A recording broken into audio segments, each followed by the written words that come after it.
Oke, baik teman-teman, selamat sore ya. Jadi di depan kita ini ada satu set ECU Toyota Rush ya.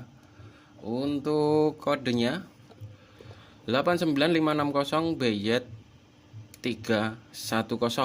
Oke, jadi kita sampaikan dulu.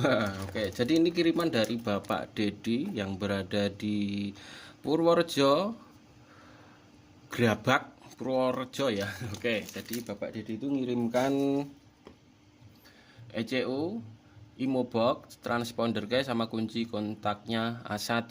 Jadi kita sampaikan di sini di Pak Dede ini minta bantu untuk cek ECU-nya di bagian sistem AC ya.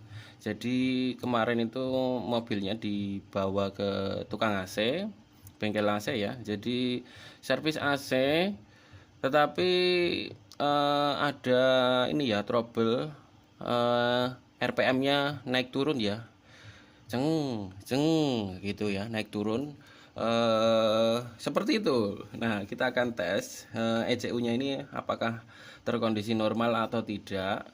Kita bisa tes di simulator, tetapi ini kita sampaikan di awal dulu ya. Untuk ECU-nya kondisi baik-baik saja di sistem AC-nya ya, seperti itu. Nah, untuk di simulator di sini nanti ada nyala kuning sama biru. Nah, yang kuning ini adalah extra fan, yang biru adalah kompresor AC ya, atau magnetic cloud ya. Yang lainnya ini tidak usah dihiraukan karena tidak terjadi sesuatu ya. Tapi kita sampaikan juga di sini adalah biru nanti. Ini adalah relay fuel pump. Yang kuning ini adalah check engine, yang kedip-kedip hijau ini adalah immobilizer.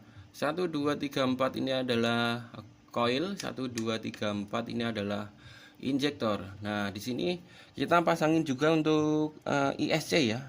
Nanti yang menyebabkan naik turun itu siapa, nah, kan gitu. Naik turun RPM-nya seperti itu. Nah, ini ada tombol ya.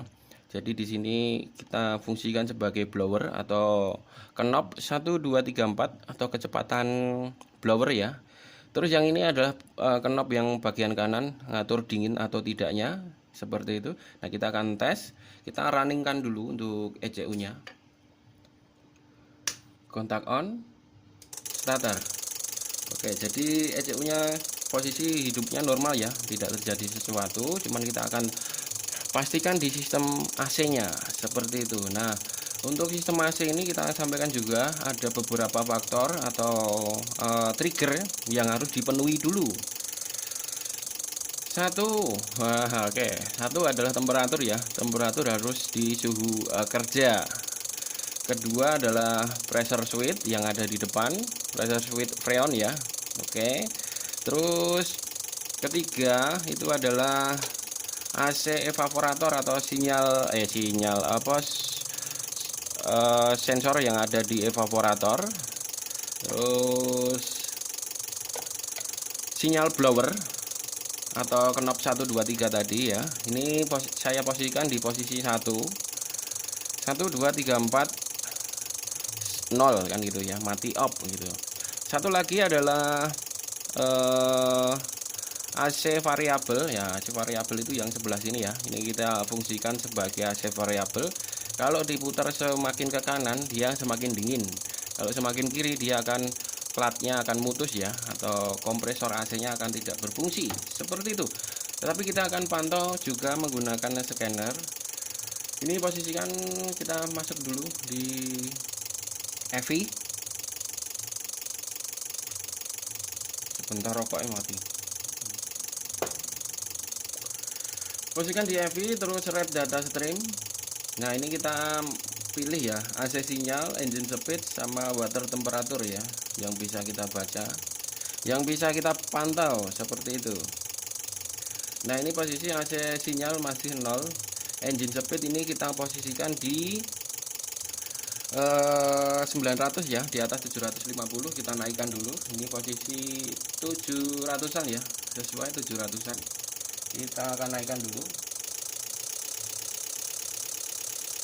Kita akan kasih di 1000 rpm ya, supaya dia magnetic cloud-nya berfungsi. Oke, nah terus Nanti bisa diperhatikan di ISC sini yang seharusnya dia buka ya. Ini posisi kondisi normal, jadi nanti ketika kita mainkan AC-nya dia harus buka, otomatis lubang yang ada di throttle body itu terbuka lebar untuk menaikkan si RPM seperti itu.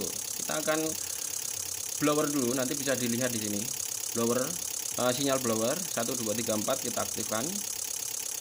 Ini belum bisa nyetek ya, nanti di sini ada kuning ya.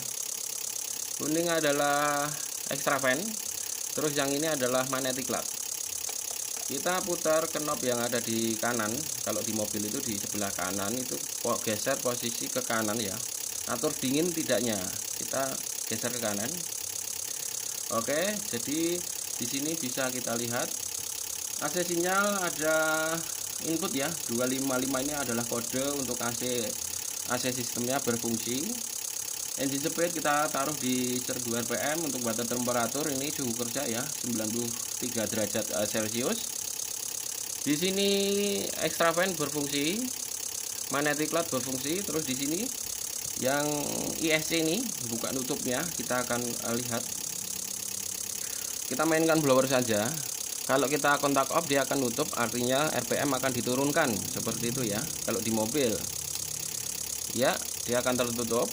Kalau kita blower kasih speed satu lagi dia akan membuka. Oke, nah seperti itu. Jadi ini kesimpulannya, ECU nya baik-baik saja, tidak terjadi sesuatu di sistem AC nya. Yang biasanya itu yang sering terjadi ya Pak ya, kita kasih clue nya di pressure switch itu nanti bisa dicek kembali. Contohnya seperti ini. Jadi pressure switch itu kerjanya di posisi tengah-tengah ya. Kalau freon dia posisi low, dia akan memutus. Kalau freon terlalu tinggi, dia juga akan memutus. Nanti bisa dites lagi untuk tekanan freonnya.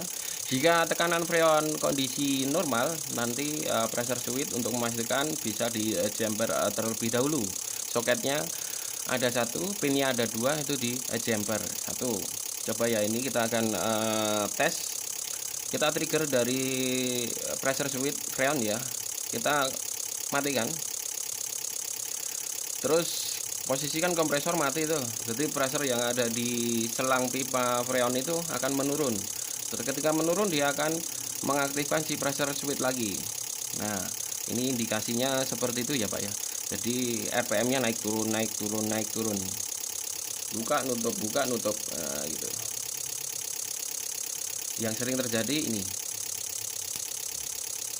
Oke, kita kasih clue-nya dikit. Atau mungkin nanti Bapak dari Purworejo kalau mau mampir ke bengkel kita bisa, nanti kita share Google Map-nya seperti itu. Jadi ini untuk sistem AC-nya di ECU Toyota Rush ini tidak terjadi sesuatu, normal-normal saja. Berarti ada something di sistem AC-nya yang ada di mobil. Seperti itu Bapak Dedi. Jadi melalui video ini kita sampaikan untuk ECU-nya tidak terjadi sesuatu atau normal saja, seperti itu ya Pak ya. Oke, seperti itu. Oke, mungkin singkat-singkat saja, nggak usah panjang lebar. Kita sudahi saja untuk pengetesannya untuk ECU Toyota Rush yang ini ya. Kalau Toyota Rush itu sudah immobilizer, jadi teman-teman jika ada perbaikan ECU Rush, Toyota Rush ya, bisa dikirimkan ECU, Imobox, transponder guys, sama kunci kontak. Kunci kontaknya opsi ya, bisa dua bisa satu, kalau ada satu ya satu saja gitu. Oke, mungkin demikian yang dapat saya sampaikan, kurang lebihnya mohon maaf. Terima kasih, selamat sore dan dadah.